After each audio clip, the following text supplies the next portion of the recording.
It has been more than 24 hours since President Trump placed the Washington, D.C. Police Department under direct federal control. He said he's doing this to help combat crime. Today, we have some new answers and some new questions on how this could all play out. This afternoon, the White House gave an update on the latest numbers, saying approximately 850 officers and agents have been surged across the city. We do not know specifically how many of those 850 are National Guard troops or National Park Police or FBI agents, which have all been mobilized. The White House says those officers and agents made 23 arrests, including arrests for homicide, firearms offenses, possession with intent to distribute, narcotics, lewd acts, stalking, possession of a high-capacity magazine, driving under the influence, and fare evasion in D.C.'s metro. White House Press Secretary Caroline Leavitt said the president's order will be reevaluated in 30 days. Just moments ago, Trump border czar Tom Homan weighed in on the president's action with this stark assessment. I think the president made the right call on it, cracking down on crime in D.C. I mean, I've lived in D.C. for several years. I won't walk the streets without having a gun. I mean, it's the violence and the crime is terrible here. The Trump administration has said these actions in D.C. are just the beginning, but we should note it isn't the beginning. Los Angeles was the beginning. You might recall in June, Trump deployed roughly 4,000 California National Guard troops and 700 Marines to Los Angeles, the stated goal being to combat, quote, violent insurrectionist mobs, unquote, in and around L.A. The protests were in response to immigration enforcement action around the city. Critics say that troop deployment quickly became fairly pointless. Or as the Los Angeles Times put it, quote, the National Guard came to L.A. to fight unrest. Troops ended up fighting boredom, unquote. All but 250 National Guard troops had left by August. Very little actual crime was charged from those protests, regardless of how easy it is for prosecutors anywhere to get a grand jury to indict anyone. So easy you can get an indictment of a ham sandwich and all that. Trump's top federal prosecutor in L.A. struggled to secure indictments in the protest cases. Out of at least 38 people charged with felonies, only 7 out of 38 were indicted, according to the L.A. Times. Then there's the actual cost of that operation. Shortly after the L.A. deployment began, the Department of Defense testified to Congress that the Pentagon would spend $134 million on it. $134 million. California Governor Gavin Newsom has filed a Freedom of Information Act request to reveal the total cost. But despite the lack of indictable crime and bored troops and a hefty price tag, Trump recently said this. You look at Chicago, how bad it is. You look at Los Angeles, how bad it is. We have other cities that are very bad. New York has a problem. And then you have, of course, Baltimore and Oakland. We don't even mention that anymore. They're so far gone. We're not going to let it happen. We're not going to lose our cities over this. The crime is a problem all over the United States, and it has been for decades. But you have to wonder, why would President Trump bring up Los Angeles in his list of very bad cities? Is that an admission that his blueprint plan for troop deployment in American cities didn't work? Or does he think it didn't go far enough? CNN's Brian Todd has been out on the streets of D.C. spotting all the additional law enforcement and trying to get a clearer picture on how they're all going to work together. I think this is long overdue. I've been wanting the National Guards in this area for years. I like it. I love it. I feel safe already. Longtime D.C. resident and community advocate Sandra Seegers is welcoming President Donald Trump's law enforcement and National Guard surge in the nation's capital because of the crime she sees in her neighborhood, much of which she says goes unaddressed and causes her to live in fear.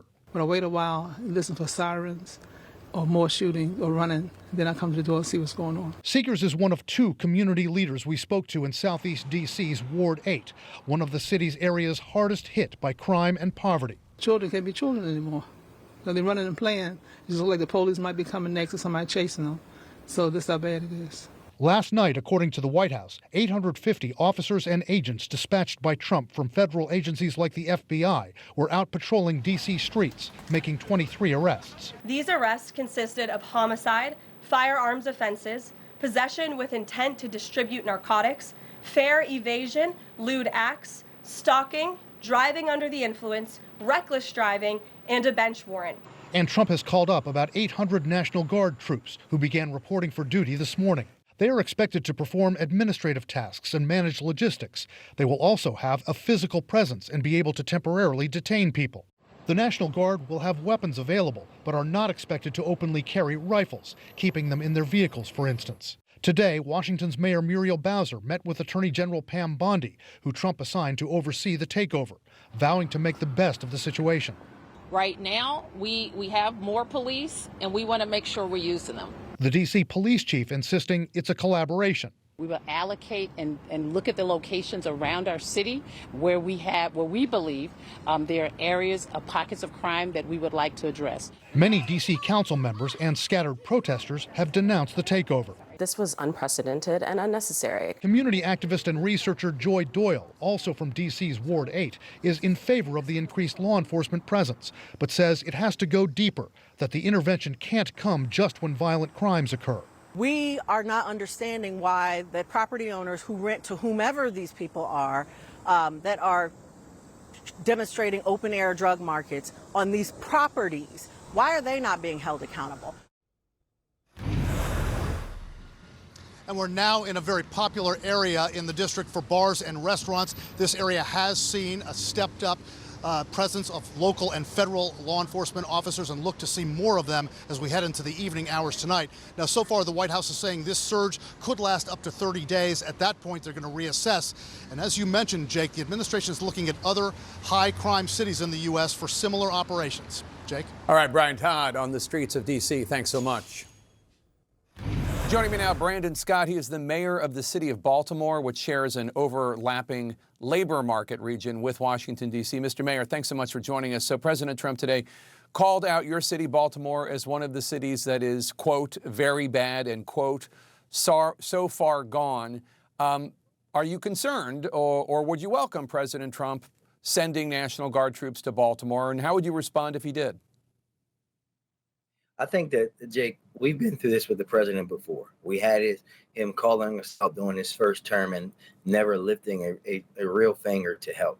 This is the latest in the distraction tactics that the president and his team is undertaking to get folks away from having him talk about the issues that he should talk about, the economy, how the country has lost its state in the world. When you think about things, even things like the Epstein files, the stuff that we should be pressing the president on. And let's look at the facts, because I always say women lie, men lie, numbers do not lie, Jake. The city of Baltimore, through this moment that you and I are talking right now, has the fewest amount of homicides through this date ever on record. Ever. That is 50 plus years. So for the president to say that we're too far gone, yes, we are too far gone from the outdated policies that the president likes to push that did not make Baltimore safer when I was growing up here in the 80s and 90s and 2000, like zero tolerance policing or policing while black policing. But what we have done now, we are acknowledging this historic reduction that we have in our city, but we're not celebrating here, Jake. You don't see me celebrating. You don't see my brother or sister mayors across this country celebrating. We're still remaining focused on the issue, because even this historic drop still is causing still too much of our residents to be victims of violence. As you note, violent crime in Baltimore is down. It has come down. Baltimore is still number 3 on the list of U.S. cities with the highest violent crime rates in 2024. That's according to the FBI's crime database, which relies on reporting from local jurisdictions such as Baltimore. So specifically, what is working in Baltimore, as you were just discussing, and what federal help could help you bring the violent crime numbers down even further? Yeah, what we're doing now is that we have our comprehensive violence prevention plan, Jake, where we do all in the above. We have a deep partnership with my office, the police department, our state's attorney, our attorney general, our governor, and our other federal law enforcement partners, where we have our group violence reduction strategy or focus deterrence, where we actually go to the very small group of people who are the most likely to be a victim or perpetrator of gun violence and say, change your life. They actually get a letter directly from me as the mayor that says, change your life. We'll help you do that. But if you don't, we will remove you. We Under my direction, my police department has taken 2,500 guns off the street each of the last 2 years. The president could also do some very simple things for us, Jake, not just for Baltimore, but for the whole country.